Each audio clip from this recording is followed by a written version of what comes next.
시청자 여러분 안녕하십니까. 창원시 마산 하포구 선거방송 토론위원회가 주관하는 22대 국회의원 선거 후보자 토론회 진행의 아나운서 시민보입니다. 창원시 마산 하포구는 양자 대결입니다. 현역 의원과 풀뿌리의 의정 경험을 바탕으로 한 두 후보가 맞붙습니다. 어떤 후보가 국회 입성에 성공할지 오늘 창원시 마산 하포구 후보자 토론회에서 두 후보의 자질과 정책을 비교해 보시기 바랍니다. 그럼 토론 함께할 두 분의 후보자를 소개해드리겠습니다. 기호 1번 더불어민주당 이옥선 후보 나오셨습니다. 기호 2번 국민의힘 최영두 후보 나오셨습니다. 좌석 배치와 발언 순서는 사전 추첨을 통해 정해졌으며 토론 의제는 창원시 마산 하포구 선거방송 토론위원회에서 결정되었음을 알려드립니다.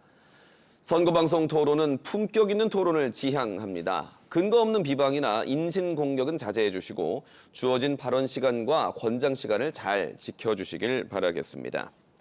이 토론은 또 KBS 뉴스 경남 유튜브 채널을 통해서 지금 생중계되고 있습니다. 많은 관심과 시청 부탁드립니다. 그럼 본격적인 토론에 앞서 후보들의 출마 인사부터 들어보겠습니다. 추첨 순서에 따라서 이옥선 후보부터 시작하겠습니다. 시간은 1분 30초 드립니다. 네, 하포구민 여러분 안녕하십니까? 우선 말씀드리기 전에 지난 16년 동안 지방의원 시절 우리 국민들께서 보여주셨던 지지와 성원 다시 한번 깊이 감사 말씀드립니다. 되돌아보면 제가 16년 동안 배운 것들이 참 많습니다. 예를 들면 현장 구석구석을 다니면서 많은 지역민들의 애로사항을 현장의 목소리로 듣기도 했고요. 그 현장의 애로사항이나 문제점들을 행정과 함께 풀기 위해서 상당히 발로 뛰어다니면서 노력했던 바로 그 시간들이었습니다. 그래서 상당히 다시 한번 되돌아볼 때 그런 경험이 중요하다 이렇게 생각을 하는데요. 지금 다시 나가보면 많은 시민들께서 이렇게 말씀하십니다. 우리 마산 경제가 갈수록 힘들어지고 있다. 또 마산 정치가 너무 한쪽으로 치우쳐 있다.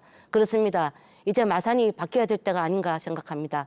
제가 생각할 때 마산은 이제 새로운 물에 새로운 술에 담겨야 됩니다.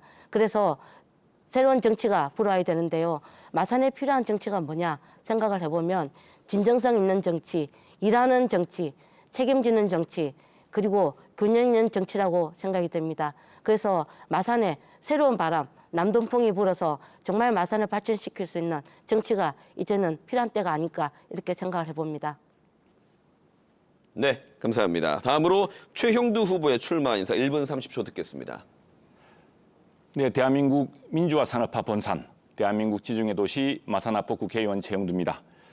자랑스러운 우리 도시의 아버님, 어머님, 선배 동료, 그리고 젊은 후배님들 안녕하셨습니까? 이제 봄이 왔습니다. 3월 들어서도 꽃샘 추위, 많은 비로 마음이 무거웠습니다. 이번 선거가 어디로 가는지, 대한민국이 잘못되는 것은 아닌지 잠 못 이루는 날들이 이어지고 있습니다. 여당 국회의원으로서 가슴이 무겁습니다. 하지만 이제 공식 선거운동이 시작되고 봄꽃이 피고 새로운 희망이 다시 시작됩니다.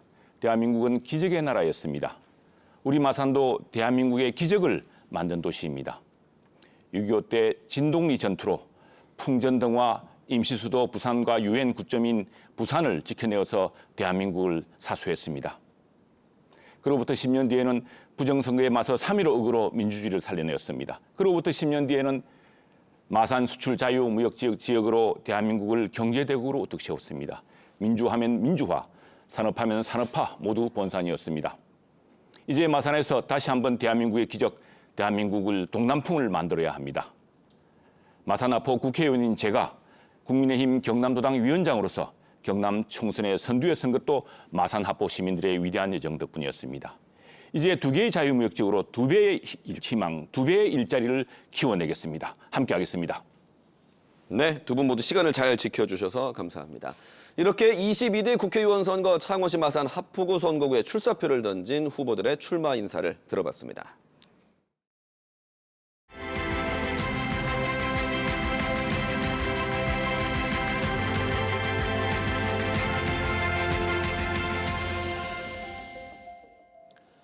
공통질문 시간입니다. 주어진 주제에 대해서 후보자들의 입장과 정책을 밝혀주시기 바랍니다.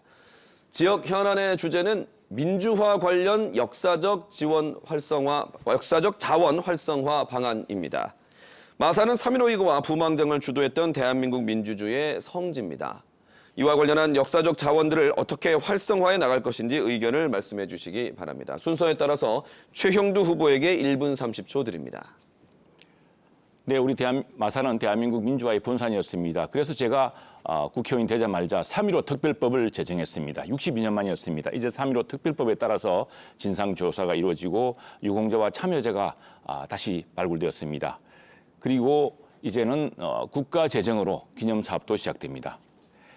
곧 올해 건립 예정인 대한민국 민주주의 전당, 저는 해양신도시 3.15 해양누리공원에 세워지고 있는 이 전당을 마산, 창원의 민주주의 전당이 아니라 대한민국 민주주의 전당으로 이름 붙이고 싶습니다. 그래서 대한민국 민주주의가 마산에서 비롯되었음을 확인하려고 합니다. 그리고 마산 3.15 의거 부마항쟁의 기록뿐 아니라 격세대화, 즉 할아버지, 할머니, 손자, 손녀와 그리고 아버지, 어머니와 자녀 세대가 대화하는 대화를 통해서 민주주의가 우리 일상에서 우리의 생활 속에서 계속 성장하고 영원히 진행하고 있다는 것을 확인하고 싶습니다. 이 새로운 민주주의 전당에는 바로 그런 기록들을 가득 채우고 싶습니다.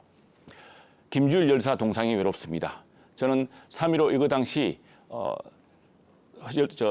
열사님들을 기려서 가칭 마산의 시민상을 세우고 싶습니다. 마치 로댕의 깔레의 시민상으로 바로 그 깔레의 시민들에 앞섰던 희생당했던 그 사람들을 세계적 조각 대상으로 만들었듯이 저는 우리 마산만의 시민들의 힘과 함께 모여서 마산 시민상, 그래서 12열사와 많은 시민들의 고뇌를 담은 조각상을 통해서 마산을 알리고 싶습니다. 네, 잘 들었습니다. 다음으로 이옥선 후보의 의견 1분 30초간 듣겠습니다. 네. 우선 가장 중요한 거는 민주주의 전당을 제대로 세우는 거라고 생각이 듭니다. 원래 이번 예산 확보는 잘 되고 있다고 생각이 들고요. 이번 9월에 예정돼 있었지만 25년 1월로 지금 예정이 되어 있다고 얘기 들었습니다. 아마 그러니까 비라든지 아니면 공사상에 좀 난맥이 있어서 연기된 걸로 알고 있는데 이것이 좀 순조롭게 잘 진행이 됐으면 좋겠다 말씀을 좀 드리겠습니다. 다만 문제는 그 안에 기획 정시간이 다목적 공간으로 바뀌면서 실제로 민주화와 관련된 자료라든지 자료 전시라든지 이런 행사들이 상당히 위축되지 않을까 이런 부분들이 좀 우려가 되고 있습니다.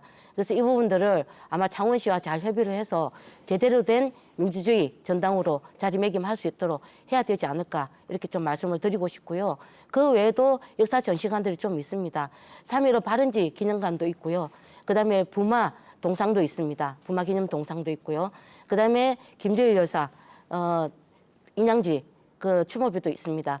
그 외에 지금 3.15 공원 3.15 기념탑도 있는데요.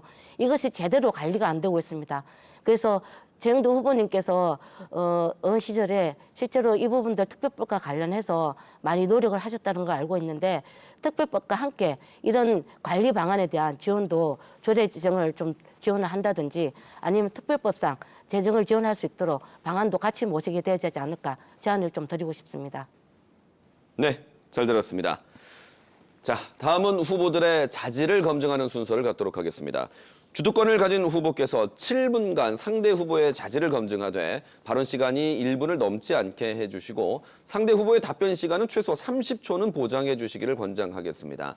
반드시 자질에 국한해서 질의와 답변을 이어가시되 인신공격성 비방은 삼가시길 바랍니다.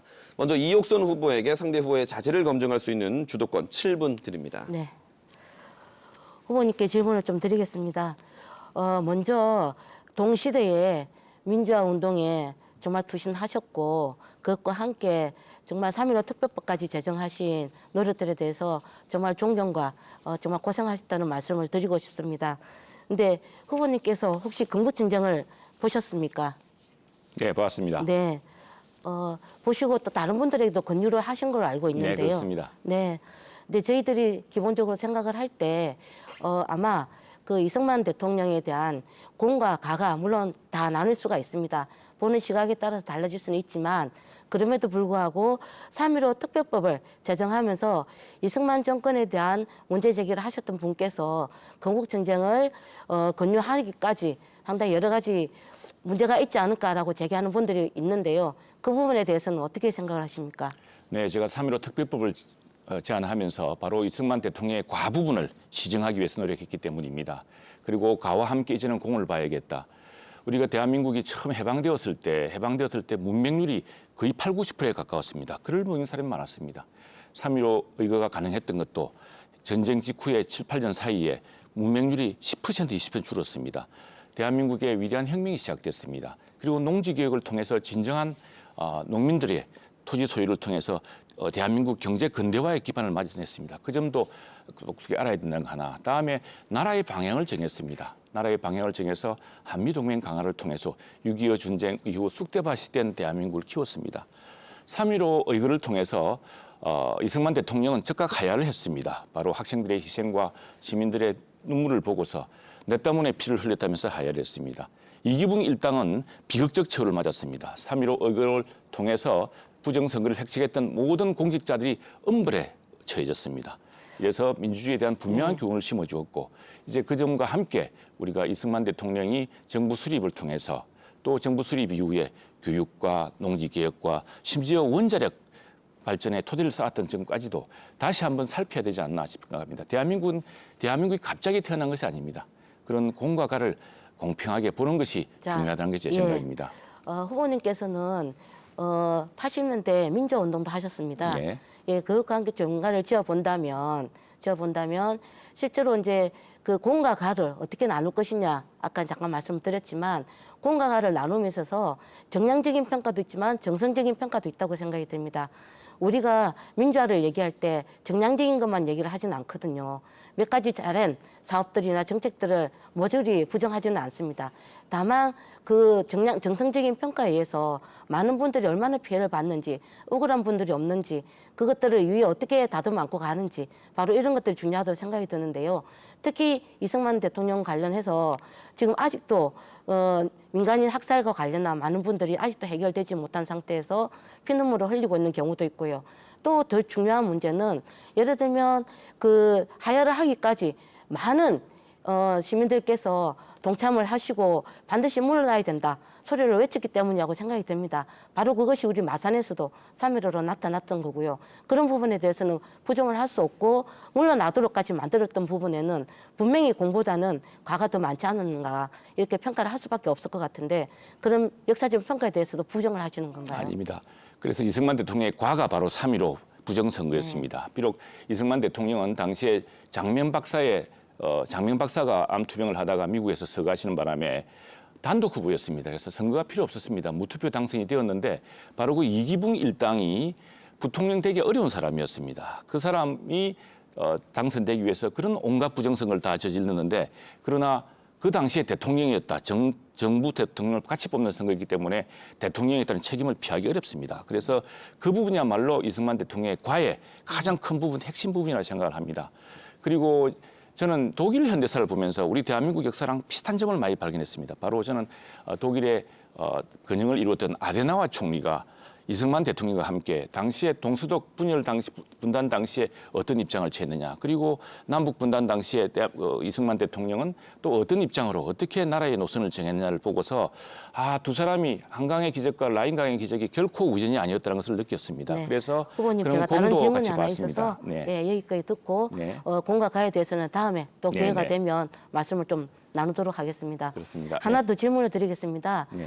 최근 모 일간지에서 공약에 대한 질의를 받은 적이 있는데요. 네. 그중에서 하나 특이한 게 방송법에 대해서 후보자님께서 답변을 안 하셨더라고요. 그걸 보면서 언론인 출신의 후보자님께서 왜 답변을 안 하셨는지 그 부분에 좀 궁금했고 그것과 함께 지금 방송법 개정에 대한 문제의식이 어떻게 갖고 계신지 답변을 좀 해주시기 바랍니다. 이 방송법 개정은 민주당이 여야가 바뀌면 다 입장이 바뀌는 사안이었습니다. 네. 우리는 한 번도 입장이 바뀐 적이 없습니다. 그래서 저는 새롭게 거론할 게 없다고 생각합니다. 그리고 방송법은 국회의 다수당, 국회 그리고 정부 여야를 통해서 3대2의 방식으로 방송의 공정성을 확보하고자 하는 것이 있습니다. 그런데 민주당이 야당일 때는 주장했다가 여당이 되면 또 바꾸지 않고 또다시 야당이 되니까 자꾸 입장을 바꿔서 저는 곤혹스럽습니다. 공정한 방송은 국민의 뜻에서 나온다고 생각합니다. 그 국민의 뜻을 알 수 있는 방안이 바로 국회고 저는 대통령 선거라고 생각합니다. 예. 그렇다면 네. 오히려 재형도 의원님께서 네. 그런 부분을 우리 균형적으로 같이 가야 되지 않을까 이렇게 생각을 합니다. 여야 상관없이 개정을 해야 된다면 반드시 해야 되는 거고 그와 함께 내용이 그렇지 않습니까? 이사수를 확대하고 사장의 주민 추천제를 확대하고 이런 부분을 통해서 그럼에도 불구하고 방송심의위원회의 구성이 바뀌지는 않지 않습니까? 대통령 추천이나 여야 추천 숫자가 바뀌지 않기 때문에 그런 부분에서는 어떤 국민들의 참여도를 높인다든지 아니면 의결권을 보다 폭을 확대를 해서 보다 민주적인 절차를 밟아 나가기 위해서 하는 것이 바람직하다. 네, 이렇게 답변 시간 저는 30초를 생각합니다. 보장해 네, 주십시오. 네. 예, 그래서 저는 국회에서 문화체육관광위원회를 하고 또 지난번 언론중재법 그 큰 논쟁이 있었을 때 계속했던 이야기가 독일 그리고 영국, 프랑스, 일본의 공영방송 시스템을 좀 봤으면 좋겠습니다. 이런 공영방송에 따라서 국제적 기준이 있기 때문에 하는데 민주당은 갑자기 어느 날 민주노총이 지배하는 이런 언론인이 지배하는 이런 것을 통해서 방송 지배 구조를 국민의 뜻이라고 하는데 그건 맞지 않습니다. 네, 이렇게 이옥선 후보의 주도권 토론이 끝이 났습니다. 이번에는 최형두 후보에게 상대 후보의 자질을 검증할 수 있는 주도권 7분을 드리겠습니다. 네, 후보님 참 존경합니다. 저는 항상 거리에서 볼 때마다 우리 후보님의 그 따뜻하고 또 정말 부지런하고 우리 지역에서도 참 정평이 나 있습니다. 후보님께서 이제 시의원, 도의원 시의원 두 분 하시고 도의원 한 번 하셔가지고 참 지역 사정을 누구보다 잘 알고 계십니다. 저는 지난번에 그 MBC 인터뷰에서 인상적이었던 게 바로 뉴 마산 프로젝트였는데요. 뉴 마산 프로젝트를 구체적으로 어떻게 진행하실 계획인가요? 지금 저희들이 마산 도시 환경을 보면 가장 오래된 도시가 부산하고 많이 같이 흡사한 부분이 많습니다. 바다가 있고 저 산 쪽으로 밀집된 주거지들이 있다 보니까 실제로 많이 환경 자체가 뭔가 개발을 하거나 재개발을 하거나 재건축을 하더라도 환경 자체에 평편하지 못함으로 인해서 상당히 난개발이 어려운 개발이 될 수밖에 없었던 한계가 있거든요. 그래서 새 마산 도시 프로젝트라고 하면 일단 한 두 군데 정도의 거점을 확보를 하고 그 거점을 역세권이 아니더라도 주거환경 정비나 이런 걸 통해서 보다 쾌적한 주거환경을 먼저 네. 거점을 하므로써 잘 특히 알겠습니다. 도로망이 네. 예, 도로망이 지금 행축으로만 주로 그렇게 되어 하겠습니다. 있습니다. 잠깐만요. 예. 제가 제 이야기를 하겠습니다. 네. 3초를 훨씬 넘었었기 때문에 네.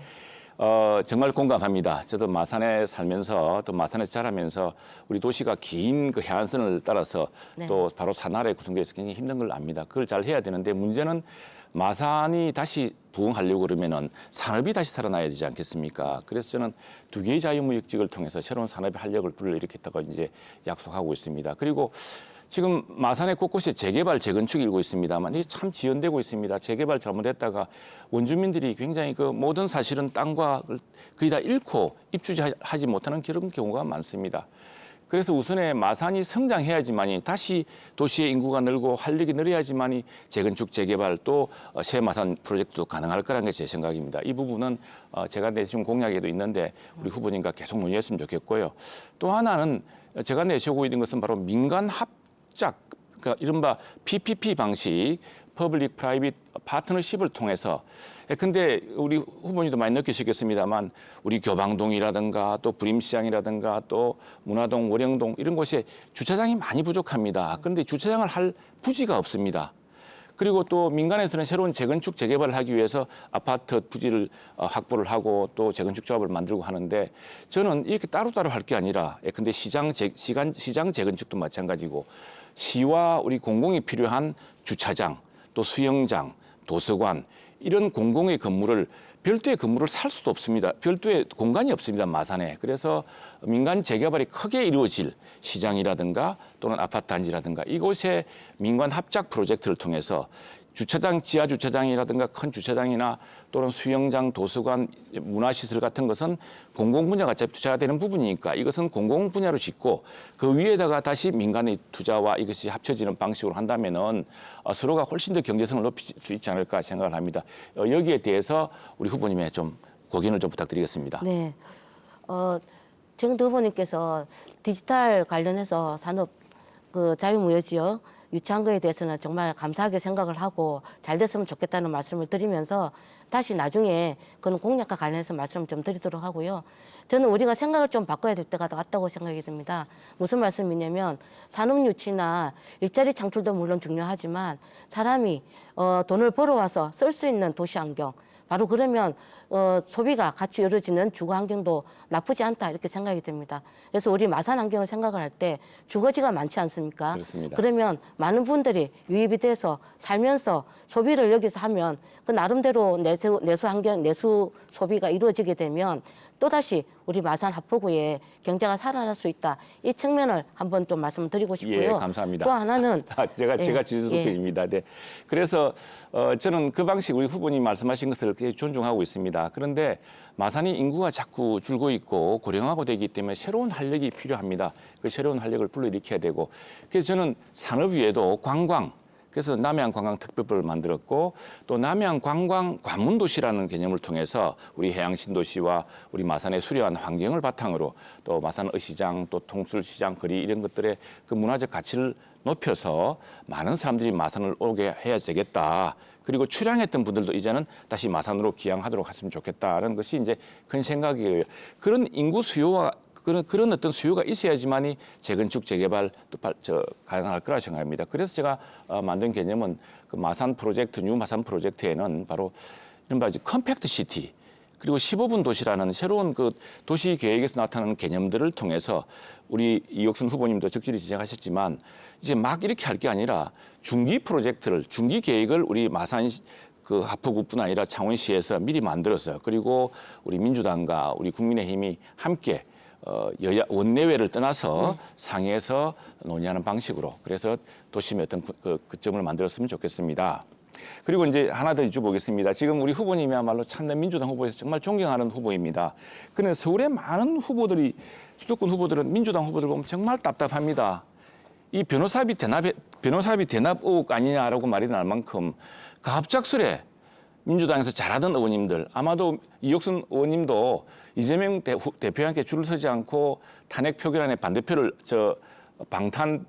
던졌으면은 공천 못 받을 수도 있습니다. 지금 이런 상황, 이 민주당 내 상황, 네. 우리 민주당이 전통적 민주당이 이런 적이 없었습니다. 이거 어떻게 하면 좋을까요? 네. 저는 그 부분에 있어서는 제가 16년간의 지방의원 시절 무엇을 중심에 놓고 활동을 해왔는지를 우리 주민들께서 너무나 잘 알고 있다고 생각이 듭니다. 어떤 당론이나 내지는 시대에 흐르지 않고 소신 있게 나름대로 주민들 중심으로 또는 국민들 중심으로 해왔던 바로 그 활동에 대한 정확한 평가들이 아마 있을 것이라고 생각이 들고요.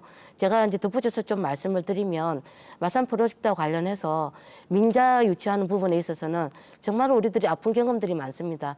로벌랜드, 마창대교 다 아시지 않습니까? 네, 그래서 저는 알겠습니다. 동의를 하면서도 네, 그건 충분히 나중에 그런 다시 제도적인 들어가겠습니다. 뒷받침을 해야 될 거라고 30초가 생각합니다. 넘어서서 네. 우리 후보님 참 좋은 분입니다. 저는 후보님이 민주당의 이 비극을 좀 끌어줄 수 있으면 좋겠습니다.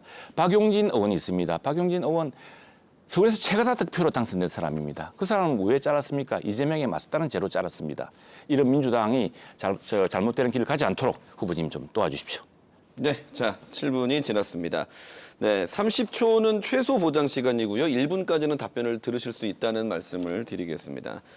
자, 지금까지 후보자들의 자질을 검증하는 시간이었습니다. 지금 여러분께서는 창원시 마산 하포구 선거구 선거방송 토론위원회가 주관하는 창원시 마산 하포구 국회의원 후보자 토론회를 시청하고 계십니다.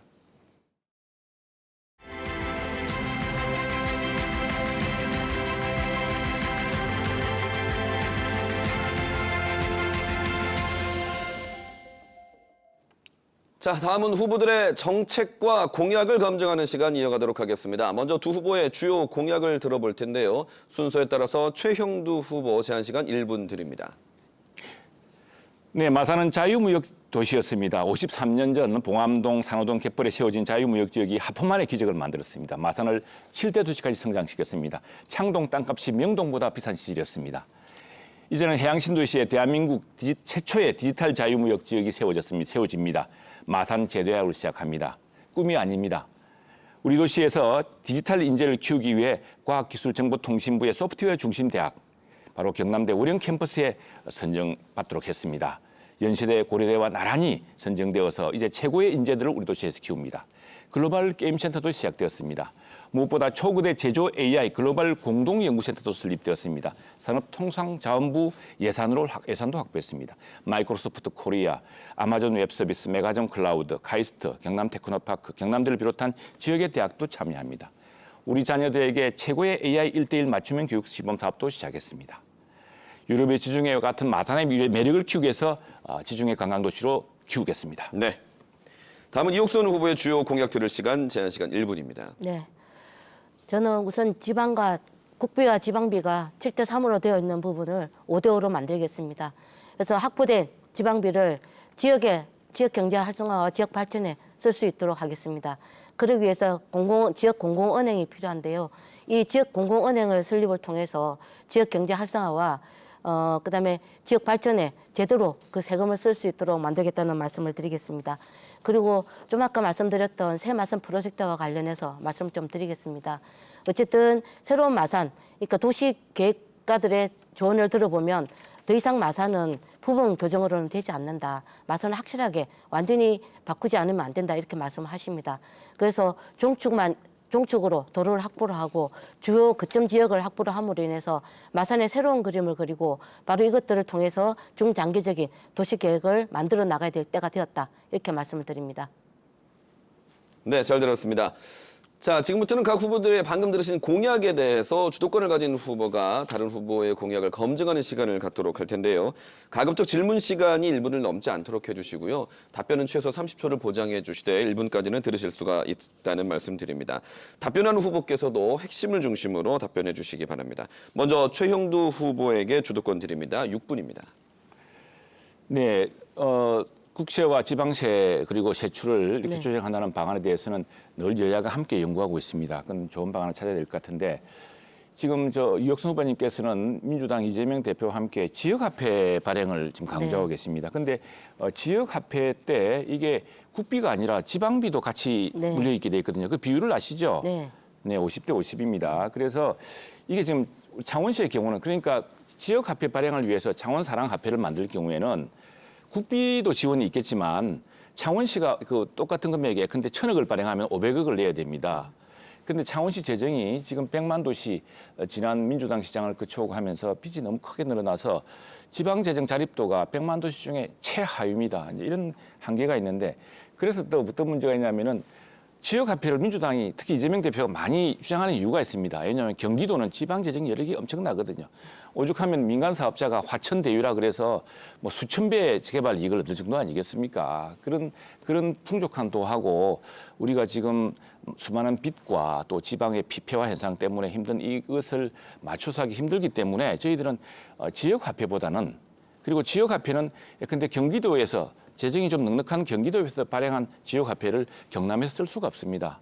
그러나 그렇기 때문에 부유한 사람은 더 부유하게 자기 내부 가두리를 통해서 성장하게 만들고 가난한 지역, 지방 재정이 약한 지역은 오히려 자꾸 빈곤하게 만드는 정책이어서 이게 민주당 문재인 정부 시절에 조세정책연구원에서 혹시 뭐 산업위기 같은 게 있어서 특별한 지역에서만 지원하면 모를까 이걸 함께 지원하는 것은 전국을 똑같이 하는 것은 오히려 빈익빈 분익비를 강화시킬 뿐이다 이렇게 하고 있습니다. 그래서 저희들은 대신에 이제 온누리 상품권을 제공하고 있습니다. 이건 정말 중앙이 좀 재정이 풍족하고 또 소비 여력이 높은 서울 수도권 사람들이 오히려 지역을 도울 수 있는 방법이 있거든요. 예컨대 명절이 되면은 온누리 상품권을 이제 공무원들한테는 보너스 같이 줍니다. 그리고 또 대기업에서도 상생 차원에서 그 대기업 직원들한테 지역사랑 상품권을 지급하는 경우가 많습니다. 그러면은 마산에 사는 부모님들 또 형제들 전통시장에 쓰라고 그걸 줍니다.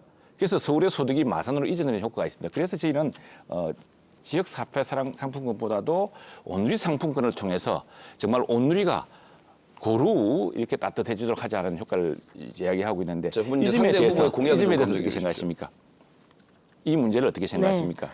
그 문제와 관련해서 저는 일부 동의를 합니다. 어쨌든 지금 다양한 지역화폐 형태로 나왔던 것, 저는 온누리까지 포함이 된다고 보는데요. 그까지 포함을 해서 정말 종합적으로 제대로 쓰일 수 있는 방안을 모색해야 된다. 그래서 말씀하셨던 것처럼 지역에 따라서 차이가 나는 이런 부분들은 개선이 돼야 될 필요가 있는데 다만 다시 한번 그 지역화폐가 등장하게 됐던 배경을 살펴볼 필요가 있습니다.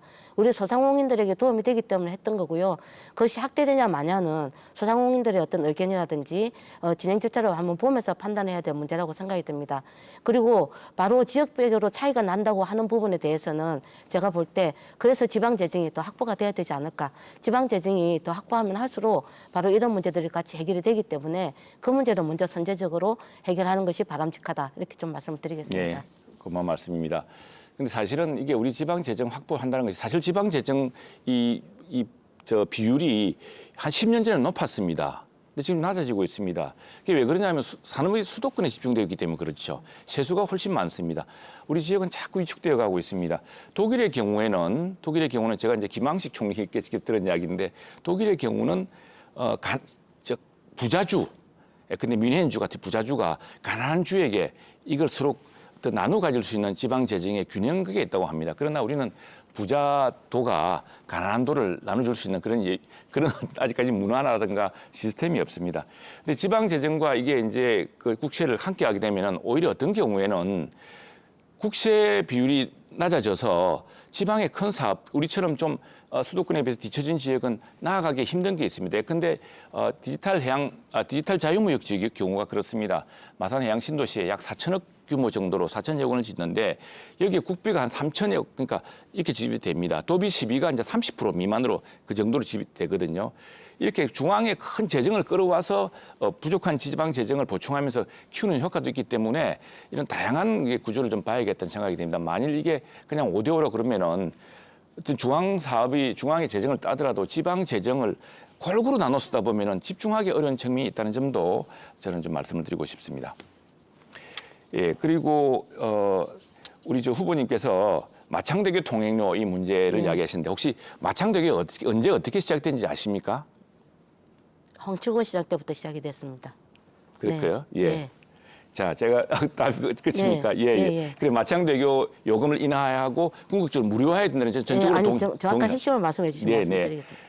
예, 그런데 무료화가 되겠냐 이 말씀을 하시는 거죠? 네? 무료화가 가능한가라는 말씀을 아닙니다. 무료화해야 하시는 됩니다. 겁니까? 저는 또 공감합니다. 그러나 지금 사실은 이게 제가 그래서 이와 관련해서 이제 일찌감치 경남신문에 한번 이렇게 글을 쓴 적이 있습니다. 마창대교의 진실. 이게 진실이 뭐냐면은 사실은 마창대교 필요했습니다만 그렇게 급하게 필요한 것이 아니었습니다. 이게 국가가 김대중 정부 시절에 우리가 외환위기를 맞지 않았습니까? 그전에 외환위기를 맞아서 이제 김대중 정부 시절에 외환위기를 함께 극복해야 될 문제가 있었는데 이 당시에 외자를 유치하기 위해서 외자 기업한테 굉장히 많은 혜택을 주었습니다. 그리고 2005년 노무현 정부 시절에 이런 제도를 없앴습니다. 이런 것 때문에 우리는 정부에게 중앙적 책임을 물어야 된다고 생각을 합니다. 네. 자, 주어진 시간이 끝이 났습니다. 주도권 토론이기는 하지만 상대 후보의 공약을 검증하는 시간이니만큼 네, 상대 후보의 공약에 집중해서 또 질의를 많이 해주시면 더 원활한 토론이 되겠습니다. 이번엔 이혁순 후보에게 주도권을 드리는데요. 제한 시간 6분입니다. 네. 후보님께서 가장 큰 두 가지 지금 말씀을 좀 하셨더라고요. 보니까 그러니까 향신도시에 디지털 3단 조성을 하겠다. 그게 보니까 24년에서부터 27년에 완공하는 걸로 되어 있습니다. 네, 네. 근데 이제 제가 보니까 그 전제가 있더라고요. 산업단지 조성을 하는데 예를 들면 메가존 클라우드라든지 아니면 아마존 웹 서비스 이런 이제 유치의 비전을 제시를 함으로 인해서 그렇습니다. 산단을 조성하는 것이 바람직하겠다라는 것이 기재부에서 이제 허가를 받은 거 아니겠습니까, 그죠? 근데 이제 지금 바이오 클러스터, 그러니까 이제 초거대 제조 AI 글로벌 연구센터죠. 이게 이제 참 말도 긴데 우리 이제 경남대하고 지금 협의를 해서 지금 진행하는 걸로 알고 있습니다. 그래서 지금 벌써 메가존 클라우드하고는 MOU가 끝났죠. 네, 그렇습니다. 끝났고 MS하고는 아마 저기 발표만 지금 미루고 있는 걸로 제가 확인을 했는데 맞습니까? 아닙니다. 지난 12월 달에 12월 끝났습니까? 하순에 경남대학에서 이 관계자들이 다 와서 클라우드 공동연구소를 출범을 시켰습니다. 그리고 이 공동연구소 출범한 여기에는 산업통상자원부의 국비 지원이 이루어지고 있습니다. 그래서 사실 이제 이 문제와 관련해서는 23년도에 선정할 때 기재부가 신규 사업으로 하지 않고 예타 사업을 했던 부분이 있지 않습니까?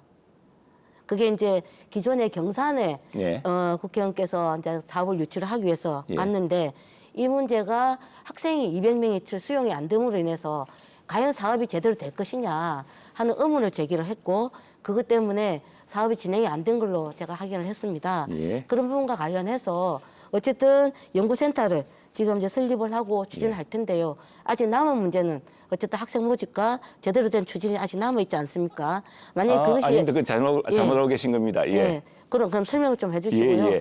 그것과 함께 예. 저희도 예산이 올해 24년도에 네. 80억 아마 창원시하고 도에서도 요구를 한 걸로 제가 알고 있는데 네, 그렇습니다. 그 부분이 지금 확보가 됐습니까? 네, 그렇습니다. 예, 우선 국비가 확보됐고요. 여기에 대해서 창원시가 굉장히 창원시가 관심이 많습니다. 네. 특히 우리 저 시장께서 연초에 이제 저 세계 디지털 가전쇼를 다녀보고 나서 그때 다녀온 직후에 다시 방문을 했습니다. 이 굉장히 중요한 사업이다. 이게 우리 미래의 마산과 창원과 경남의 미래가 걸린 사업이 생각하고 있고 도지사도 관심이 많고 국비 사업으로 국비는 이미 확보가 돼 있는 셈이고요. 국비는 이제 전체 3천억 규모의 국비를 이제 예타가 들어갑니다. 근데 그 말씀하시다시피 자, 이게 가능한 일이냐? 지금 이제 AI 시대입니다. 이 기술이 너무 급격히 발전하고 있습니다. 이게 가능하도록 하기 위해서 지금 인큐베이팅을 하고 있습니다. 그게 마산에 큰 땅이 없기 때문에 경남대학 우령 캠퍼스가 마침 땅과 건물을 내놓고 또 일부 자신들의 기금조차 내어놓아서 시작을 하고 되었습니다. 그리고 이게 이제 우리가 뭐 오라고 해서 오겠습니까? 아마존 웹 서비스라든가 마이크로소프트 코리아나 그다음에 메가존 클라우드가 우리가 오라고 해서 마산까지 안 옵니다. 근데 이분들이 관심 갖고 있는 것은 초거대 제조 AI입니다. AI 시대에는 초거대화되고 있습니다. 작은 AI라는 것은 거의 실효성이 떨어지기 때문에 초거대 제조 AI를 가는데 우리 마산, 창원이 어디냐면 창원국가산단이 앞에 있습니다. 앞으로는 거대 제조기업도 AI를 통해서 생산과 유통과 물류 재고 관리 그리고 생산성의 향상도 AI 기능을 통해서 하게 됩니다. 이것 때문에 바로 마이크로소프트 코리아하고 그다음에 아마존 웹 서비스가 관심을 갖게 됩니다. 그러면 말씀하셨던 대로 산업이 발전하면서 예를 들면 AI가 점점 더 큰 역할을 하게 될 것이고 로봇이나 이런 것들이 점점 산업이 발전해야 되는 건 너무나 당연히 다 알고 있는 겁니다. 하지만 이런 글로벌 기업들이 우리와 손을 잡고 할 때 그냥 하겠냐. 아까 말씀하셨던 것처럼 외자 유치를 위해서 했던 중앙정부의 문제점들을 지적을 하셨는데요. 마찬가지로 우리나라 같은 경우에 삼성 이노베이션 센터가 있지 않습니까? 부산에 있는 걸로 알고 있고 일정 정도 이전에 그것들을 경남, 특히 창원에 유치하는 게 어느 정도 얘기가 오고 갔던 걸로 제가 확인을 했습니다. 근데 그런 부분도 있는데 굳이 대기업, 그러니까 글로벌 기업이라는 부분들이 참 좋습니다만 그냥 공짜로 이루어지지는 않는다는 것이 우리가 지금까지 너무나 뼈저리게 느껴왔기 때문에 그런 부분과 관련해서는 뭔가 대책이 좀 필요할 거라고 생각이 들고 문제는 우리가 후보님 말씀을 들으면 정말 마산의 디지털 산업단지하고 그다음에 경남대에 그런 센터가 만들어짐으로 인해서 우리 청년들의 일자리라든지 앞으로 비전이 상당히 효과적으로 그리고 효율적으로 진행이 될 거다 이렇게 생각이 들지만 아까 다시 말씀드렸던 몇 가지 전제들이 정확하게 후보님께서는 그것이 다 됐다 이렇게 말씀하셨지만 그거는 나중에 다시 한번 확인해 봐야 될 문제인 것 같고요. 또 하나는 저는 산업센터만 유치하는 것이 아니라 향신도시에 차라리 그런 창업보육센터 연계된 이런 부분들을 삼성과 관련한 이런 부분들과 같이 연계를 한다든지 국내 기업에서 제대로 된 이런 것들을 같이 유치를 한다면 훨씬 우리 지역에 도움이 되는 방향 그리고 우리 국가 산업의 발전이 될 수 있는 방향으로 가지 않을까 이렇게 좀 생각을 해봤습니다. 답변 시간 30초를 보내주시죠. 그런 부분에서 한번 답변해 주시기 바랍니다. 고맙습니다. 근데 이게 우리가 이제 끌어들인 이유가 있습니다. 우리가 무슨 그 큰 인센티브를 주지 않더라도 초거대 제조 AI는 제조업체가 필요합니다. 우리 하나 에너빌리티, 하나 에어로스페이스, 두산 에너빌리티, 그다음에 로템, 그다음에 여기 있는 심지어 심성 델타까지 많은 기업들이 큰 제조 데이터를 가지고 있습니다. 이 제조 데이터는 마산으로 오지 않으면 창원으로 오지 않으면 접근이 되지 않습니다. 이걸 함께 하자는 것이고요. 그것 때문에 인센티브가 있는 것이죠. 그리고 일본의 구마모토 보십시오. 구마모토 현이 TSMC 유치하지 않았습니까? 지역의 적극적인 노력도 매우 중요합니다. 네, 정해진 시간이 모두 끝이 났습니다. 이렇게 두 후보들의 공약을 검증해보는 시간 가졌습니다. 후보들의 공약이 실현 가능한 공약인지 우리 시청자 여러분, 유권자 여러분도 꼼꼼히 살펴보시는 시간이 됐길 바랍니다. 자, 이어지는 순서는 이제 주제 토론 시간입니다. 주어진 의제에 대해서 6분간 자유롭게 두 후보자의 입장과 정책을 밝혀주실 텐데요. 공정한 토론을 위해서 발언 시간은 각 1분, 답변 시간은 최소 30초를 보장해 주시기를 권장하겠습니다. 주제는 마산 하포구의 지역적 특성을 고려한 지역경제 활성화 전략입니다. 저출생과 고령화로 인한 지역 경제 위기는 국가적 해결 과제이자 화두입니다. 특히 마산 합포구는 만 65세 이상 노인 인구가 전체 인구의 24%에 이를 정도로 고령 인구가 많고 청년 인구는 적은 지역입니다. 마산 합포구의 인구 고령화 대책 및 지역 경제 활성화 방안에 대한 의견을 말씀해 주시기 바랍니다. 제한 시간은 총 6분이고요. 먼저 이옥손 후보의 의견부터 듣겠습니다. 저는 고령화를 얘기하면 많은 분들이 위기라고 얘기합니다. 이거를 극복해야 된다고만 얘기를 하시는데 저는 이 부분을 장점으로 살릴 수 있는 방안을 분명히 마련해야 된다고 생각합니다.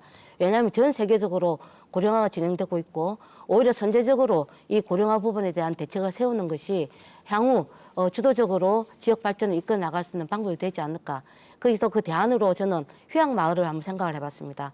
휴양마을은 이미 일본에서도 진행이 되고 있는 부분인데요. 한 마을을 정말 치매 환자분들이나 아니면 노인분들이 딱딱한 병원에 갇혀 있는 것이 아니라 일상생활과 함께 주민들하고 접하면서 이런 부분들을 할 수 있는 바로 이런 방안이 휴양마을이기 때문에 이런 것들을 특히나 삼중 구사면이나 저는 지역들을 노인 인구가 많고 또는 비어가는 이런 농어촌 지역들을 활용해서 이런 문제들을 만들어 나갔으면 좋겠다. 이렇게 계획을 좀 가지고 있습니다. 네, 최영두 의원님. 네, 무엇보다 젊은 인구가 많이 떠나고 있습니다. 청년들이 일자리가 없어 떠나고 있고 또 학생들도 교육 때문에 아무래도 대도시로 가야 되지 않겠느냐. 심지어 마산에서는 그래도 창원 쪽으로 가야 되는 것 아니냐라는 이렇게 말씀하시는 부분을 보고 참 제가 많이 놀랐습니다. 그래서 지금 우선의 교육과 일자리가 중요해졌습니다. 그래서 제가 지금 마산 하포에 신을초 그리고 해운중학교에 경남에서 처음으로 AI 맞춤형 1:1 교육 시범 교실을 교육부 특별교부체 사업으로 만들었습니다. 그래서 마산에서 이제 AI를 이용해서 스마트 교육을 실시함으로써 AI 보조교사를 두는 것이죠. 그래서 학생들이 저마다의 진도와 또 관심에 따라서 공부를 다양하게 해서 서울 강남 학생 못지않은 실력을 키울 수 있도록 하려고 합니다. 또 하나 일자리입니다. 바로 일자리 때문에 디지털 자유무역 지역을 추진하게 된 겁니다. 이 디지털 자유무역 지역이 예상대로 되면은 약 4천여 명의 젊은 일자리가 생기게 됩니다. 우리가 판교 테크노밸리에서 봤던 젊은 인재를 이제 마산에서 볼 수 있게 될 것입니다. 만일 해양신도시에 4천 명의 디지털 자유무역직이 서서 거기 DNA 혁신센터에서 일하게 된다면은 마산의 인구 구성이 달라질 것이라고 생각을 합니다. 네, 1분이 지나갔습니다. 네. 이옥손 후보님. 네. 금방 그 교육의 문제를 말씀을 하셨는데요.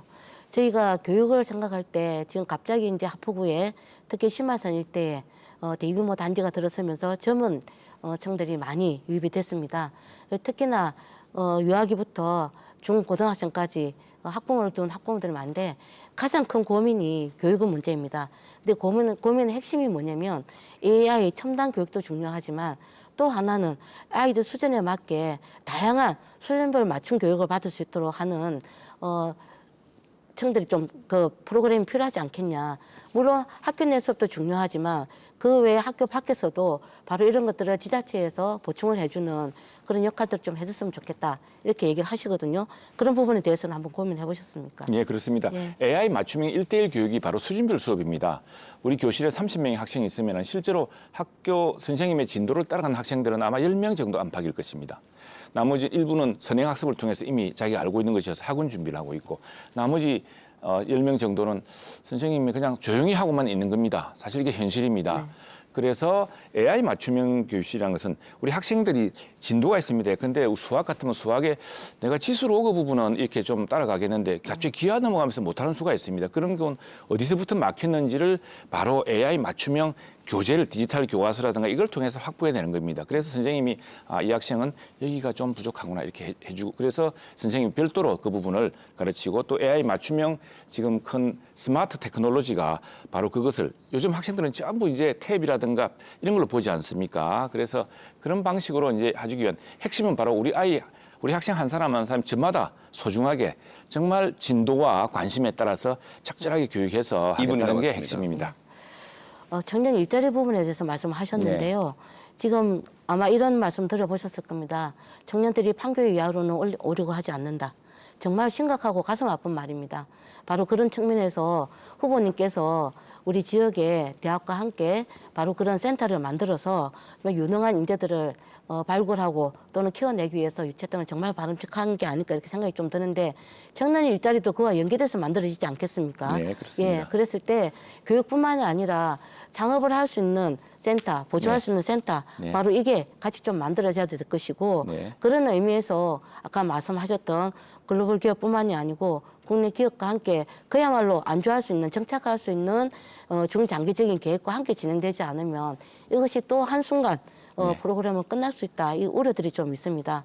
이런 부분에서 그러면 말씀하셨던 바로 그런 청년 일자리 사업들이 정말 잘 진행됐으면 좋겠다는 말씀 드리고 네. 저 또한 그런 부분은 디지털 그 산단과 함께 저는 창업보육센터하고 같이 있어야 된다. 이렇게 좀 생각을 하는데요. 네, 1분 바로, 지났습니다. 그렇게 해야 될 것 같습니다. 당연합니다. 우리 저 후보님 예. 말씀 실제로 동의하고 창업보육센터는 바로 확보할 수도 있습니다. 있고 다음에 이제 무엇보다 우리 지역에서 인재를 키워야 됩니다. 지금 일자리가 없다 보니까 수도권으로 서울로 떠나고 있는데 바로 소프트웨어 중심 대학이 소프트웨어가 모든 디지털 시대의 핵심입니다. 아까 삼성 이야기 하시는데 제가 사실 삼성의 사피 같은 것도 지금 이제 다시 마산 같은 경남대학이나 우리 마산대학교에서 같이 공유할 수 있도록 제가 삼성과 이야기를 하고 있습니다. 그동안 이제 10년의 축적이 있으니까 이제 지역에도 확산을 하자라고 이야기를 하고 있습니다. 그리고 또 청년 일자리는 반드시 첨단에 생기지 않습니다. 저는 남양관광특별부에서 이야기했지만 청년 창업을 관광, 맛있는 맛집, 멋집, 또 관광 상품, 게스트하우스 이런 것을 통해서 수많은 일자리를 만들 수 있습니다. 그런 점에 대해서도 저는 우리 지역의 청년들과 함께 논의할 것입니다. 네, 잘 들었습니다. 자, 이제 토론을 마무리할 시간이 됐습니다. 끝으로 유권자들에게 지지 당부 발언을 하실 텐데요. 발언 시간은 1분을 드리겠습니다. 먼저 순서에 따라 최형두 후보 말씀해 주십시오. 네, 정말 얼마나 걱정이 많으십니까? 그러나 이제 선거 운동이 지금 시작됐습니다. 여론조사 때문에 걱정 많으신데 여론조사도 방법에 따라서 다양한 결과가 나오고 있습니다. 표는 직접 투표를 통해서 결정하는 것입니다. 우리 특히 젊은 사람들, 20대 유권자들 꼭 투표해 주십시오. 조국 혁신당을 보고서 무엇을 느꼈습니까? 그리고 이재명 대표의 저 공천을 보고 무엇을 느꼈습니까? 꼭 투표하셔야 됩니다. 그리고 민주주의는 누가 독점할 수 있는 것이 아닙니다. 민주주의는 우리가 공유해야 되고 함께하는 영원한 행진입니다. 그 행진에 특권과 반칙이 난무하고 국회의원이라고 불체포 특권을 주장해서 나는 법원 재판에 가지 않겠다고 이야기를 하고 내가 지금 법원에서 유죄 선고를 받게 되었는데 이건 뭐 정치적으로 내가 복귀해서 개인적 보복을 하겠다고 하는 이런 정치는 안 됩니다. 여의도 특권 정치 끝내야 됩니다. 여의도 국회의사당도 이제 지방으로 옮겨옵니다. 여의도 특권 정치를 끝내고 국회가 청년에게 희망을 줘야지 청년에게 빚을 물려주는 국회가 되어서는 안 됩니다. 함께 만들어가겠습니다. 네, 다음 이옥선 후보도 1분 드립니다. 네, 많은 분들이 마산이 바뀌어야 한다고 말씀을 하십니다. 특히 마산의 정치가 바뀌어야 된다고 말씀들을 하십니다. 이제 바뀌어야 합니다. 정말 태풍 매미 때문에 피해를 입으셨던 분들에게는 죄송한 말씀이지만 양식을 하시는 분들은 태풍이 한번 와서 물을 뒤집어 줘야 양식이 잘 되고 새로운 물고기들이 잘 살 수 있다 이렇게 말씀을 하십니다. 그래서 저는 이번에 새로운 마산을 위해서는 한번 뒤집어야 되지 않느냐 이렇게 좀 말씀드립니다. 한번 되돌아보십시오. 그동안 한쪽으로만 밀어줬던 바로 정치, 한쪽으로만 사랑했던 그 정치가 지금까지 우리 마산을 어떻게 만들어 왔는지 한번 되돌아보시기만 바랍니다. 이제 새로운 정치를 만들어야 됩니다. 정말 책임지는 정치, 일하는 정치, 그리고 균형감 있는 정치, 바로 이런 정치를 위해서 이옥선이 함께 나서겠습니다. 여러분 많은 지지와 격려 부탁드리고 4월 10일 날 꼭 투표 부탁드리겠습니다. 네, 다 쓰셨습니다. 자, 시간을 특별히 잘 지켜주셔서 감사드리고요. 두 후보 모두 수고하셨습니다. 50분 동안 생방송으로 진행한 창원시 마산 하포구 후보자 토론회 여러분 어떻게 보셨습니까? 오늘 토론이 유권자 여러분의 선택에 도움이 되셨기를 바랍니다. 이 방송은 중앙선거방송토론위원회 홈페이지와 중앙선거방송토론위원회 유튜브, KBS 뉴스 경남 유튜브 채널에서 다시 보실 수가 있습니다. 창원시 마산 하포구 선거방송토론위원회가 주관한 제22대 국회의원 선거, 창원시 마산 하포구 후보자 토론회 여기서 모두 마치겠습니다. 시청해 주신 여러분 고맙습니다.